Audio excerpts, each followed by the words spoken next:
Hello, and welcome to Awareness of the Mind. And for me, this is such an important piece of any healing journey because every thought creates a feeling, and every feeling then creates an action, right? And when we're changing things in our life to create a different result, like changing our diet or maybe implementing a certain nutrient protocol, like adding in minerals or doing some testing where we've discovered some awareness around the fact that your body's out of balance, you're going to have to create some kind of change in your life to create a different result. And so I think that a lot of gut healing protocols actually fail because they don't bring in the mindfulness piece where we have to be aware of our mindset because that is what drives our action and drives our behavior. So I wanted to pop this in here to help you guys understand what's going on with the mind. So this is just a very beginning nuance, kind of where to start with the mindset stuff. So why do you think that some people get stuck in loops and patterns and others grow and adapt and thrive, right? What's going on here?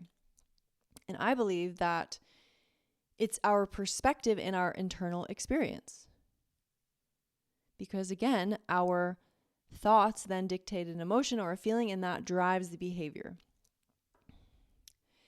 So the cool thing is our brain can change. Like literally, this is just a natural part of learning. This is a natural part of how we adapt and grow. And that is called neuroplasticity. And that's the brain's ability to rewire and adapt throughout life. This is how we learn new skills, how we learn new habits. And this is what also facilitates mindset shifts for personal growth and development. And this is how we recover from challenges or trauma, right? Our brain is healing and changing and shifting and rewiring and adapting to whatever's happening to us in our life. And the way that this really locks in is through repeated thoughts, actions, and doing it on repeat. That's what strengthens these new neural pathways, right? Because what you've been doing for a long time, that's going to be like a superhighway, and this new stuff's going to be like a bumpy dirt road with like branches and sticks covering it, right? So the more that we repeat the thoughts and the actions, this strengthens this new neural net. And that's why it's so important to sort of be in a space where people support you and help you change rather than pulling you back to where you were trying to get away from. And so our brain can change, right? With intentional focus, we can change our thoughts, behaviors, and outcomes. And this stuff lights me up so much because this basically means that anything is possible when we have intentional focus. And you being here today, this is showing me that you have intentional focus, right? And having that intentional focus, this is where we can reshape our thoughts, which then will change our behaviors and our outcomes. So my background in this whole world is neuro-linguistic programming. This is the modality that I have used in myself to really create profound, dramatic, positive changes in my life. And I started bringing it into my clinical work with my gut healing practice because, again, like I said earlier, these patterns are what drive the behavior change. And all neuro-linguistic programming is it's the study of excellence. They literally observed and studied people who were successful and had excellent behavior, and they just started mapping out what they're doing. How do we make this happen? And so we break down the word. Neuro is the nervous system, right? The mind. Linguistic is language, communication. And programming is the internal programs inside our head. So neuro-linguistic programming is how to use language of the mind to consistently achieve specific and desired outcomes. So how beautiful is it to blend this with healthy habits, right? We can use language of the mind to consistently achieve and create and shift our outcomes and our results. So this is really powerful for the gym. This is really powerful for diet changes. This is really powerful for making any type of change in your life. I mean, I used to never be a gym person, and I really went inside my brain and walked around in my brain with a facilitation of a coach. And now it's like I'm a gym person, right? This can work. It really works magic when we're working to change our habits. And all you need is a willingness and a curiosity. And by you being here today watching this video, I know that you have a willingness and I know that you have a curiosity because you've made it to 5 minutes in this video. So this stuff is going to work really well for you because you have just a willingness and a curiosity to dig deeper and look into what's going on with your mind and your thoughts and your patterns and your habits and all this stuff. And so throughout this journey together, throughout you watching these videos and starting to shift and change the habits in your life, and also with just your day-to-day, notice any triggers and irritations. These are absolutely gold, and they help us to shift and see any unresolved, unresourceful emotion or belief. So if something really trips you up, you can always just ask, what's the mirror here? Why is that tripping me up? And we'll get more into that later. But just my invitation is to just notice what your triggers are, notice what your irritations are, because they are literally like a gold mine. And to help you further understand this deeper, so how we register experiences and communicate, right? So we have to just understand how we're moving through the world. So we register life through pictures, through smells, taste, feeling, symbols, sounds, visions, internal dialogue. So basically through our senses, this is how we make sense of the world.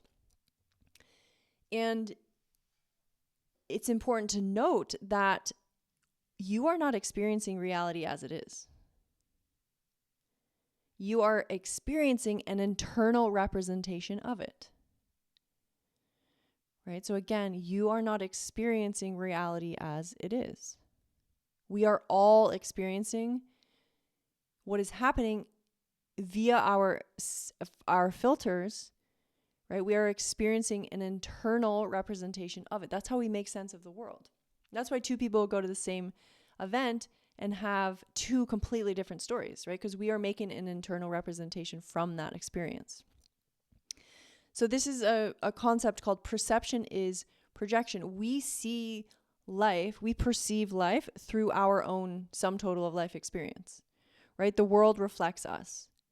We see outside what is actually inside of us, what we believe to be true, what we've experienced for ourselves. So this is where it's important to see, what are your triggers? What do you believe to be possible? And also, what good do you see in others? This is a reflection of you. So perception is projection is a fascinating and really important concept to understand, where we have our personal sum total of life experience. I'd tell you, get here, right? I'm 36 years old.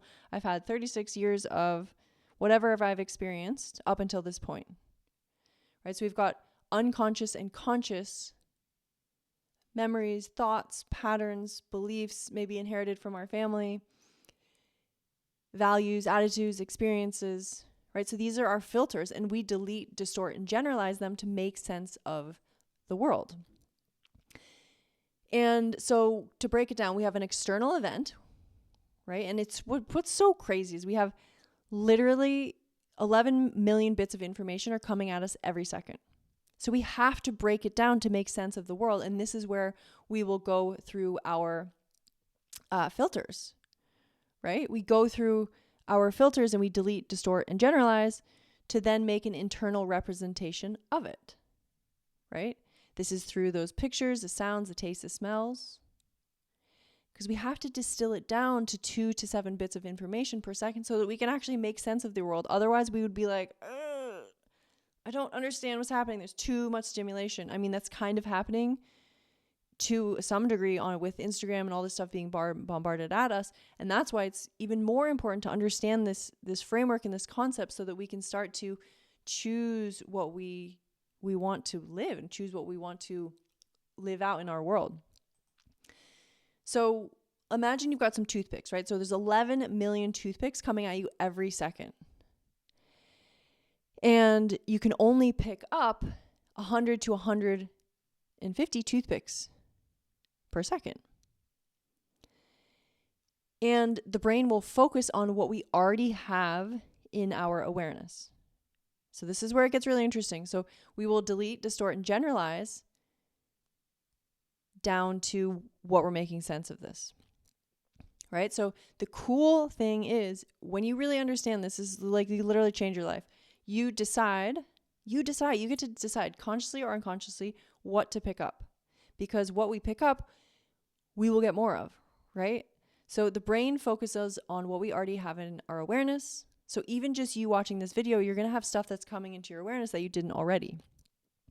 It's kind of like when someone says, oh my gosh, I bought a red Ford Mustang, and then all of a sudden you see all these red Ford Mustangs. So what we focus on, we get more of. And we get to decide consciously and unconsciously what toothpicks to pick up. And a lot of this stuff I do in NLP and quantum time technique, where we can actually shift and reshape the brain so that we can be conscious of what we are choosing to pick up.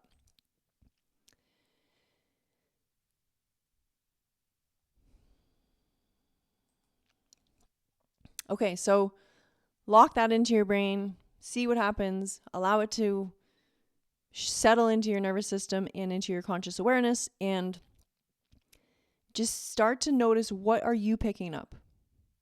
What are you seeing as to what it was true? And really start to question that. Wow, why do I think that? Why do I believe that?